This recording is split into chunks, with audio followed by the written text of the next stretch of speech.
let's get to that next Mint Mobile question.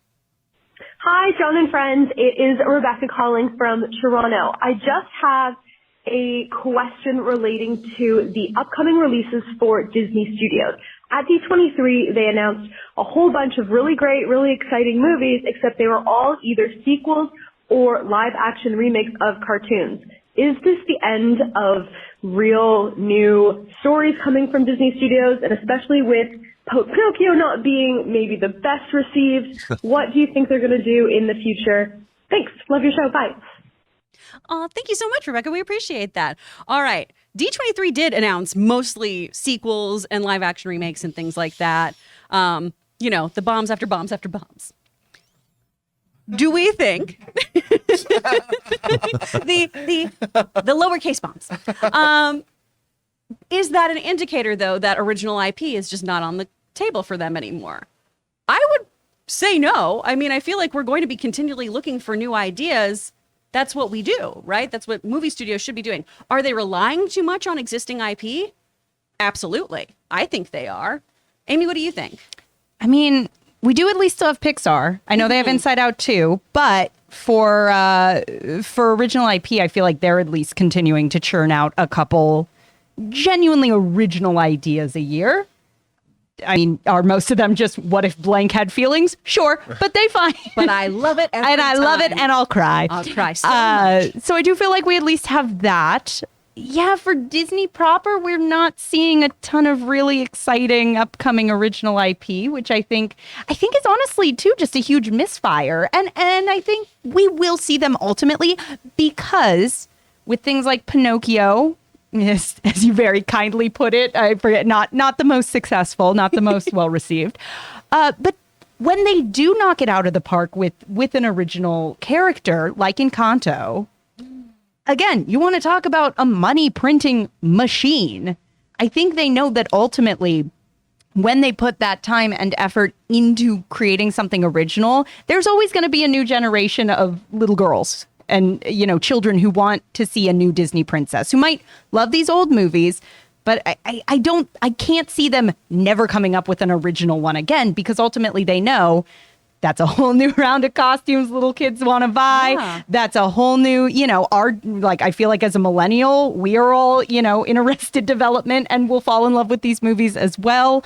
So maybe we're not seeing anything right on the docket, but I can't imagine Disney's done making something original. For sure. I love, though, that most of what you brought up that's original is animation. Yeah. And that's where I feel like Disney does take more risks. I mean, even if you just look at the short circuit shorts that they're doing right now, that's where really exciting, interesting storytelling is happening. Yeah. This is also why I don't understand why people shit on animation constantly. Yeah. Because it's a medium where people feel more comfortable taking risks, allow creators to take risks. And I feel like that is such a huge money-making machine for Disney. Everything they do with Pixar, everything that Disney Animation proper has done too, has been really, really fun and innovative and exciting. And it's shown diversity across storytelling too. It's been able to connect with so many different people from different walks of life. I feel like that kind of storytelling is what you just need to bring into your live action. I know that's easier said than done. I'm not the one pitching stories at Disney, but I find it very, very interesting that animation is where all the cool new shit is at. And not to make this a, shit on Chapek party, but I wonder if we get someone new at the helm, if there will be a stronger shift towards original IP. Yeah. I'm not saying we should bring Michael Eisner back. I'm just saying I never thought I'd miss him. And here we are. It is odd. It is odd. But, Rob, how are you feeling? Well, I mean, I echo your sentiments. I mean, you think about whether it's Zootopia or Tangled or Frozen. I mean, those were very different kinds of movies, but they were huge moneymakers. They were favorites amongst everyone. I mean, they're 4-quadrant films. They're for families. They're for adults. They're for younger people. And that's Disney's bread and butter. And like you said, when Pixar, I see a movie like Coco. I was knocked out by that movie. Just an unbelievably original vision and the quality of the animation. I mean, I know it's Pixar, but even Disney's, when you go back to your 2D animation, like something, whether it's Zootopia, great stuff. I mean, and I find, look, I understand now movies are more expensive to make than ever before, but original ideas, no one ever got really, really rich following in anyone's footsteps in Hollywood. You get really, really rich, innovative, and you can follow a trend certainly, but you've got to come up with something original. I mean, look at all the most famous IPs ever. No one wanted to make Star Wars, except Alan Ladd Jr. goes, yeah, I want to bet on this Lucas guy. Universal that made American Graffiti, they thought that movie was going to bomb. We're not going to make Star Wars. Yeah. And nowadays I feel that Hollywood is so risk averse because it's so corporatized. You can't take those risks.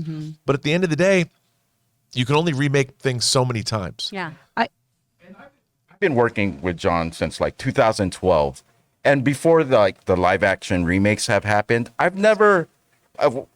Schnapp, you, Rob, I've talked to a lot of folks. I mean, I've never heard a conversation going, they should do a live action remake of this place. And even after they've come out, I still don't hear conversations of being going on like, oh, imagine this, them doing this in live action. It's something that I don't think really people are really excited I feel like for. even my favorite Disney movies, when Yeah. it's like, oh, they might be looking at live action Hercules, I'm like, Please okay. don't. Or I could just maybe- watch Hercules, Right, though, or and it's still there and Ratatouille. good. Yeah. Like you guys talk about Ratatouille. Oh, so if they much. What touch if they Ratatouille, I'll riot. I mean, No. Wally's been done short Just like circuit. a little CGI rat. Horrible. I mean, but if you look at it, it's not like look, The Lion King live action made a ton of money. Yeah. Beauty and the Beast made a ton of money. Some of them are decent. It just, I don't feel like they And totally have Cinderella to exist. did bring us Lily James. Yeah.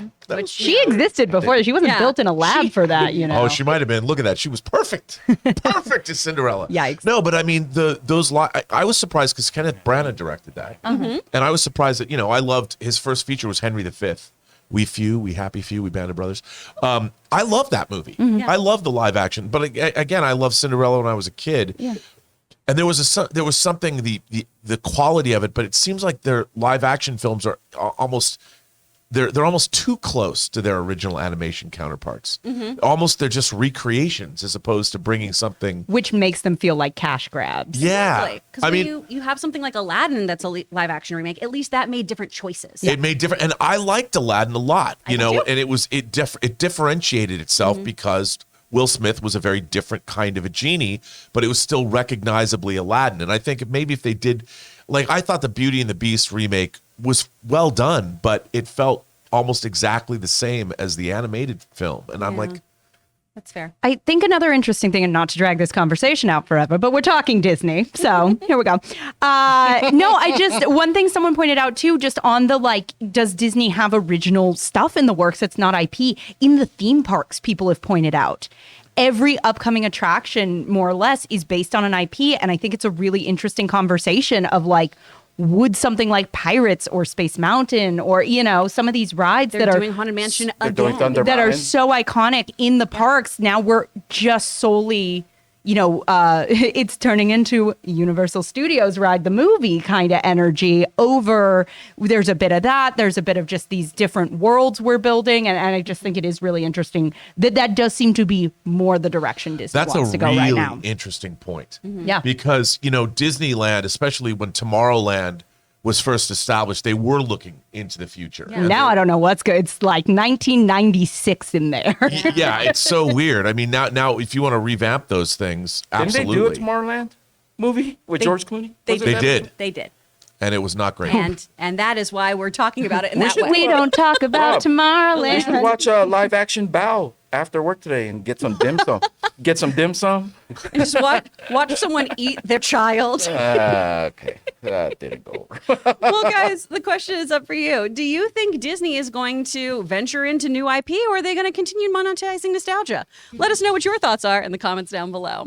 We want to take a second to thank the sponsor of today's video, Manscaped. Now, guys, I love Manscaped. You've heard me go on and on about the Lawnmower 4.0 and that body wash. I love it so much. And so we got to ask, guys, have you started your spring cleaning yet? The carpets need cleaning, the drapes need dusting, and your lawn needs mowing, gentlemen. And you guys know Manscaped is more than just one product. They have a whole lineup of products to help you guys feeling, smelling, and looking your best. And so Manscaped is proud to present to you the Performance Package 4.0, which is the only tool that you need to keep your boys looking, smelling, and feeling good this spring. Now, to start off with, you get the Lawnmower 4.0. Guys, we have talked about this. What is wrong with us? Why have we for so long been using these terrible tools that were never meant for cutting our hair down there? The razor clipper things on our electric razors. That's barbaric, guys. You need the Lawnmower 4.0. And then there's the Weed Whacker. You guys have heard our own Ray Ora talk about this thing. He loves using it to get that hair in your nose and the ear hair. And then they offer lots of other stuff like the Crop Preserver. It's an anti-chafing ball deodorant and moisturizer.